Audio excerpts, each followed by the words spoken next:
The rain began before dawn, the kind that soaked through uniforms and steel alike, turning every surface slick and every shadow uncertain. On February 3, 1962, Lieutenant Commander Jim Holloway stood alone on the darkened flight deck of the carrier USS Enterprise. The sea was invisible beyond the glow of deck lights, but he could feel it in the slow, relentless rise and fall beneath his boots. The ship was alive, breathing with the ocean. And somewhere above the clouds, a pilot was fighting to bring a damaged jet home. Holloway had seen this moment before. Every naval aviator had. The radio crackled, breaking through the roar of the wind.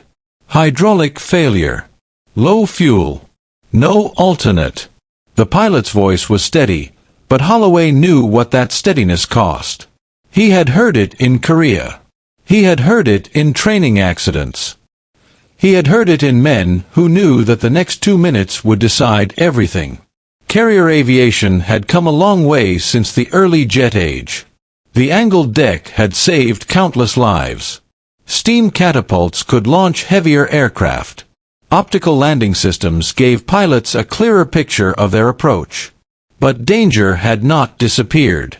It had only changed shape. Jets were faster, heavier, more complex, and the margin for error was still measured in seconds. The aircraft approaching that night was an F-4 Phantom II, one of the most advanced fighters in the world. It carried more power than anything that had flown from carriers a decade earlier. But power did not equal safety. At low speed, it was unforgiving. At night, it was worse. The pilot had lost primary hydraulics. Control was sluggish. Every correction lagged behind his intentions. Holloway watched the glowing ball of the landing system as it rose and dipped. Too high, then too low. The landing signal officer spoke calmly, guiding the aircraft down. Around Holloway, the deck crew waited in silence. Nobody moved.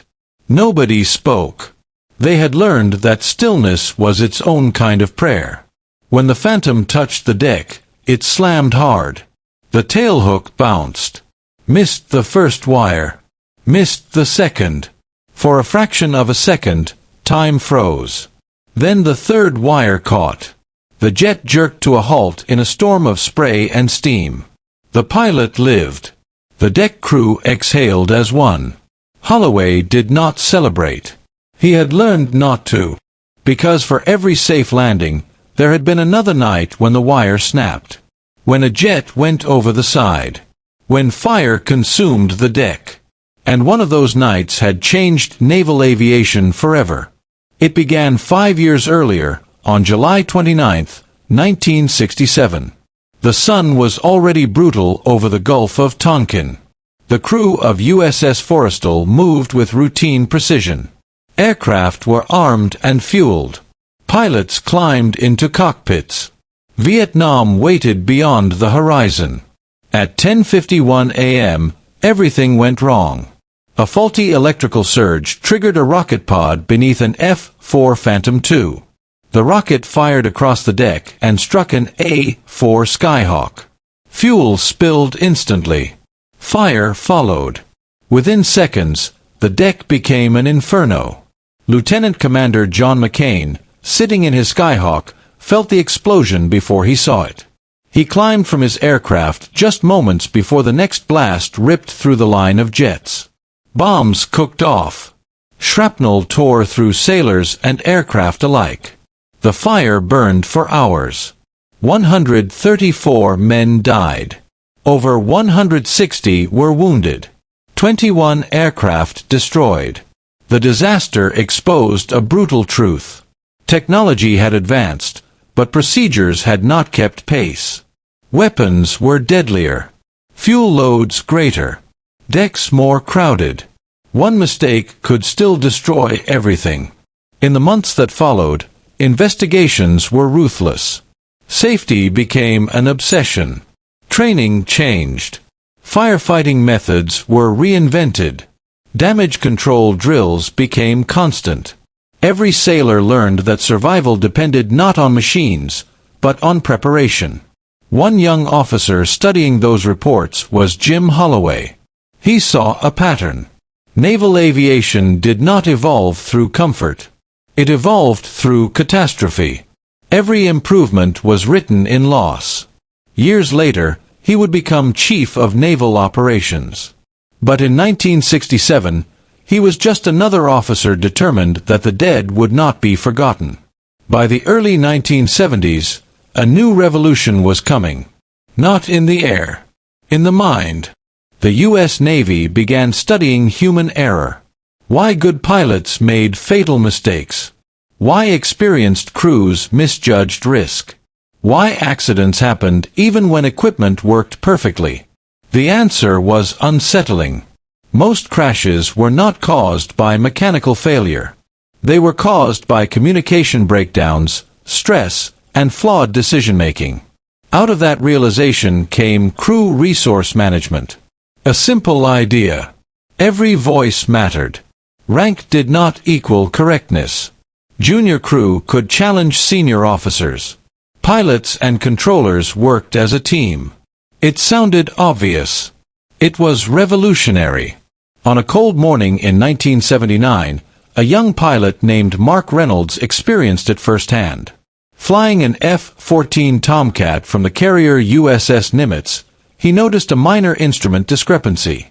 In the past, he might have ignored it. Instead, he spoke up. His radar intercept officer confirmed the problem. They aborted. Maintenance later found a critical fault that could have caused a catastrophic failure during landing. No heroics. No drama. Just a decision to speak. Reynolds would later say that moment saved his life more surely than any missile or maneuver. By the 1980s, accident rates fell again. Not because jets were safer. Because people were. But danger never disappeared.